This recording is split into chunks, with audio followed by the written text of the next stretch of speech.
Hello बच्चों, let's read the question. Match the following columns, column first and column second. इस question में बच्चों हमें कॉलम फर्स्ट को कॉलम सेकंड से मैच करना है। Option A of column first is y is equals to B. Option P of column second is straight line parallel passing through origin. Option B of column first is x is equals to B. Option Q of column two is x axis.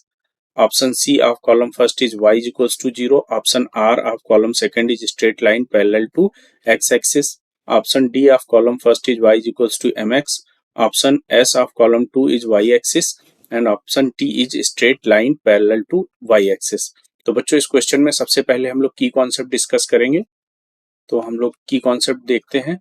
इस question में जो concept हम लोग use करेंगे उसमें basically तीन concept हमें use करना है। सबसे पहले हम लोग जो फर्स्ट कॉन्सेप्ट यूज करेंगे, equation of line parallel to x axis. अगर एक्स एक्सिस के पैरेलल किसी लाइन की इक्वेशन की बात करें तो वो होता है y is equals to any constant. यानी अगर y is equals to any constant इस टाइप की कोई लाइन मिलेगी तो वो हो जाएगी equation of line parallel to x axis. इसी तरह अगर हम बात करें पार्ट टू का, जो दूसरा कॉन्सेप्ट हम यूज करेंगे, equation of line parallel to y axis. अगर वाई एक्सिस के पैरेलल किसी लाइन की इक्वेशन की बात करें तो वो होता है x is equals to any constant. जो थर्ड कॉन्सेप्ट हम लोग यहाँ पर यूज करेंगे, सपोज करो अगर कोई linear equation of two variable है तो उसकी जो जनरल इक्वेशन होती है, general equation of linear equation in two variable वो होती है ax plus by plus c is equals to 0।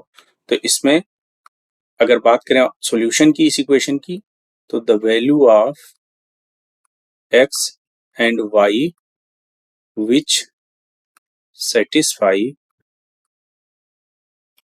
The above equation is the solution of linear equation. Solution of above linear equation यानी इस equation में x y की ऐसी value जो इस इक्वेशन को सेटिस्फाई करेगी वही इस इक्वेशन की सॉल्यूशन होगी। तो ये कॉन्सेप्ट हमको यूज करके क्वेश्चन सॉल्व करना है। तो अगर हम बात करें तो कॉलम फर्स्ट का जो सबसे पहला पार्ट है क्वेश्चन का, option A is y is equals to B. अगर हम इसकी बात करें, अभी हमने देखा जो पहला कॉन्सेप्ट हमने देखा, equation of line parallel to x axis, that is y is equals to any constant. यहाँ पे जो b है ये कांस्टेंट है। तो अगर हम बात करें इसको कार्टेशियन कोऑर्डिनेट सिस्टम में ड्रॉ करें तो ये हमारा एक कार्टेशियन कोऑर्डिनेट सिस्टम है, x x dash and y y dash. ये हमारा एक कार्टेशियन कोऑर्डिनेट सिस्टम है। अगर हम कोई लाइन ड्रॉ करें जो पैरेलल टू एक्स एक्सिस है तो ये जो हमारा लाइन है, इस लाइन की जो इक्वेशन होगी y is equals to any constant. अगर इस कांस्टेंट की वैल्यू b हो जाए, यानी इसकी अगर वैल्यू b हो जाए तो ये इक्वेशन हो जाएगा y is equals to b। That means ये जो डिस्टेंस है, इस डिस्टेंस की बात करें ये b है अगर, तो ये लाइन हो जाएगा y is equals to b। That means हम कह सकते हैं y is equals to b, y is equals to b is the straight line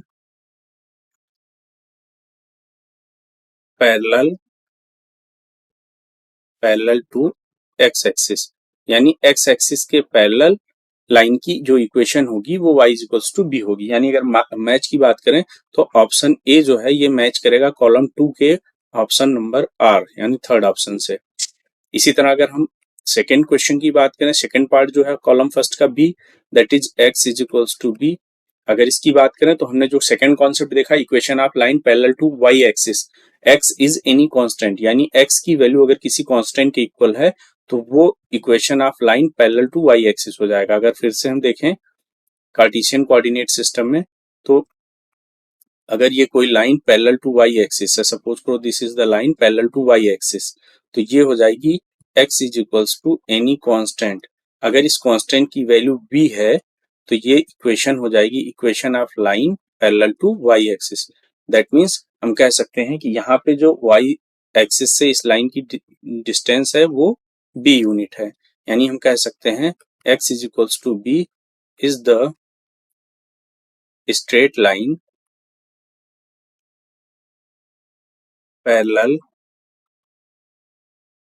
to y axis, यानी y एक्सिस के पैरेलल लाइन की इक्वेशन है। यानी हमारा जो ऑप्शन बी है ये मैच करेगा ऑप्शन नंबर टी से, ये हमारा ऑप्शन टी से मैच करेगा। इसी तरह अगर हम बात करें सी, जो थर्ड कॉलम फर्स्ट का थर्ड क्वेश्चन है, that is y is equals to 0। देखिए y इज इक्वल्स टू 0 बात करें, अभी हमने देखा y is equals to any constant is the line parallel to x axis के पैरेलल लाइन की इक्वेशन होती है। तो अगर कांस्टेंट की वैल्यू 0 हो, अगर हम इसमें देखें फिगर में कांस्टेंट की वैल्यू अगर 0 हो जाए तो वो हो जाएगी equation of line parallel to x axis. अगर कांस्टेंट है, कांस्टेंट 0 हो जाएगा तो वो इक्वेशन ऑफ लाइन जो होगी, वो लाइन जो होगी वो एक्स एक्सिस से पास होगी, दैट मीन्स वो एक्स एक्सिस ही होगी। तो y इज इक्वल्स टू 0 जो होगा, हम कह सकते हैं y is equals to 0 is the x axis. X axis होगा क्योंकि हमें पता है एक्स एक्सिस पे y कोऑर्डिनेट जो होता है वो 0 होता है, कहीं भी बात करें y की वैल्यू जो है 0 होगी। तो y is equals to 0 is the x axis. अगर c की बात करें तो जो हमारा c है वो मैच करेगा q से, कॉलम 2 के ऑप्शन q से मैच करेगा। इसी तरह अगर हम बात करें जो फोर्थ है, इस क्वेश्चन का जो फोर्थ पार्ट है दैट इज डी। अगर हम डी की बात करें, कॉलम फर्स्ट के डी की, तो लिखा है y is equals to m x, y is equals to m x. अगर इस इक्वेशन के सॉल्यूशन की बात करें तो अगर हम इसमें x की कोई वैल्यू पुट करें तो y की जो वैल्यू होगी वही इसका सॉल्यूशन होगा। दैट मीन्स अगर हम करें putting x is equals to 0 in above equation, तो ये जो y is equals to m into 0 हो जाएगा, दैट मीन्स 0। दैट मीन्स जो कोऑर्डिनेट आया x की वैल्यू 0 रखने पर y की वैल्यू हमारी 0 आ रही है। दैट मीन्स इस इक्वेशन का जो सॉल्यूशन होगा 0,0 is the solution of y is equals to mx, y is equals to mx का सॉल्यूशन होगा। यानी हम कह सकते हैं ये जो line y is equals to mx होगी वो ओरिजिन से पास होगी। That means y is equals to mx is a straight line passing through origin। इस तरह से अगर हम देखें तो जो ऑप्शन डी है कॉलम फर्स्ट का वो मैच करेगा ऑप्शन पी से कॉलम 2 के। तो इस तरह से अगर हम फाइनल आंसर की बात करें तो इस क्वेश्चन के जो फाइनल आंसर होगा मैच करने पर वो हम यहां से देखेंगे। ए जो है ऑप्शन आर से मैच कर रहा है, बी ऑप्शन टी से मैच कर रहा है और सी ऑप्शन क्यू से मैच कर रहा है। तो हम यहाँ पर लिखेंगे फाइनल आंसर